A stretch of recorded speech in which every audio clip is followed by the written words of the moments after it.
Mensagem da noite. Há 1 ano e meio atrás, morria em acidente aéreo o ministro Teori Zavascki. Hoje, os resultados das investigações apontaram para a falha humana. Será? Li essa mesma mensagem quando da morte do ministro e volto a colocá-la hoje. Peço perdão aos amigos mais uma vez por não postar uma linda mensagem de alegria e inspiração. Mas há momentos em que me sinto forçado a escrever aquilo que, se por um lado não alegra e inspira, por outro esclarece e faz pensar. Teoria da conspiração. Será que existe alguma possibilidade do Brasil estar sendo vítima de uma conspiração político-criminosa? Não, acho que não. Tá vendo muito filme de 007. Isso é coisa de Hollywood. Não acontece na vida real. Coincidências e acidentes, sim. Essas coisas acontecem. Vistos de maneira isolada, pode parecer que sim. Mas se somarmos alguns outros fatos ocorridos num passado muito próximo, talvez nos surpreendamos com essas tais coincidências. Em 2001, depois de discordar da alta cúpula do partido que queria interferir em sua gestão, o prefeito de Campinas, Toninho do PT, foi assassinado a tiros. Até hoje, ninguém sabe qual foi a motivação do crime.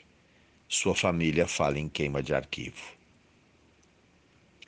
2002. O prefeito de Santo André, Celso Daniel, foi torturado e morto. A família diz que ele se opunha aos dirigentes do PT, partido do qual fazia parte, por ter descoberto um grande esquema de corrupção administrado pela cúpula da agremiação partidária. Durante o processo de julgamento dos acusados pela morte do prefeito, 7 testemunhas, morreram em circunstâncias até hoje não esclarecidas. Outras 13 testemunhas de defesa arroladas foram dispensadas do júri. 6 delas porque foram chamadas pelos advogados que abandonaram a tribuna. 5 simplesmente não compareceram. E 3 foram dispensadas pelos outros advogados. 2008.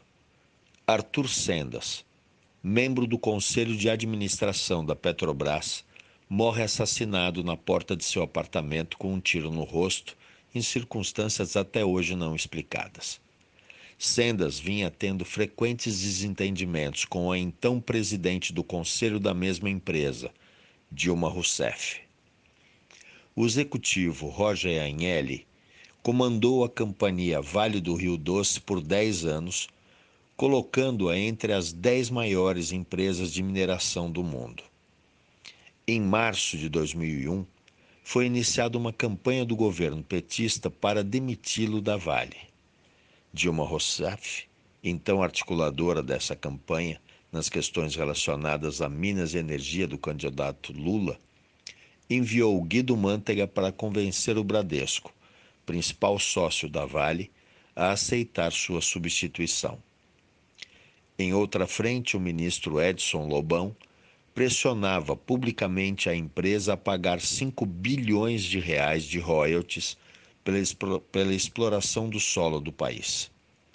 Em 14 de março, Agnelli havia enviado a Dilma uma carta onde expressava sua preocupação de que a disputa dos royalties estava envolvida num contexto político e que haveria desvio de verbas na prefeitura de Paraupebas, onde ficava a sede da Vale.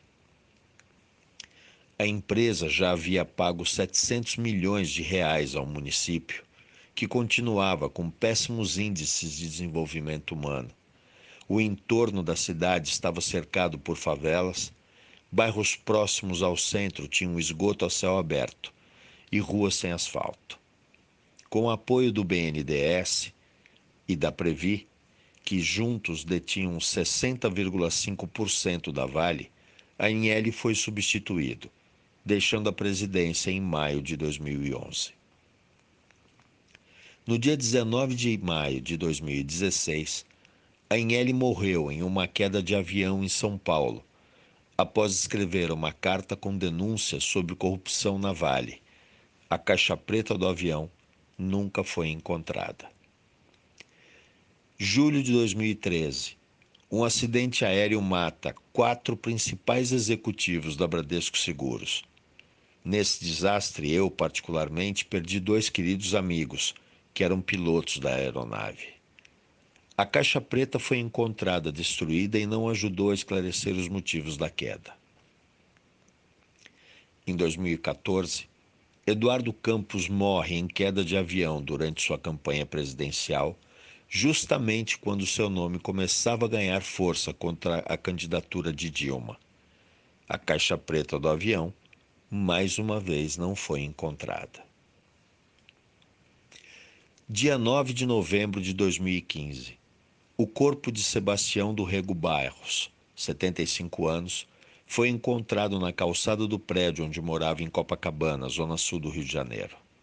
Ele foi diretor-geral da Agência Nacional de Petróleo, ANP, entre 2002 e 2005, e acabou sendo substituído por suas constantes discordâncias de opinião sobre a condução da agência com a então ministra de Minas e Energia, Dilma Rousseff. Sebastião caiu do 11º andar do edifício em que residia. As circunstâncias da queda até hoje não foram esclarecidas. 19 de janeiro de 2017. Um avião King Air C-90 seminovo com pouco mais de 10 mil horas de voo, pilotado por Osmar Rodrigues, piloto e instrutor de voo, com mais de 28 anos de experiência e especialista em voos entre Campo de Marte, São Paulo, e Paraty, Rio de Janeiro, caiu tendo a bordo o ministro Teori Zavascki. Teori era relator dos processos da Operação Lava Jato e ia homologar nos dias subsequentes as delações premiadas dos executivos da construtora Odebrecht, que entregariam todos os nomes dos políticos envolvidos nas apurações da operação capitaneada pelo juiz Sérgio Moro.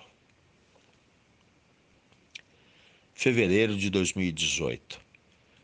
Depois de apontar fraudes em 28 ONGs que recebiam fomentos de um fundo municipal que ajuda crianças e adolescentes carentes na cidade de São Paulo, e pedir o cancelamento do repasse de mais de 24 milhões de reais a essas mesmas entidades, eu, Wilson Sedotti, fui internado às pressas no Hospital do Servidor Público Municipal.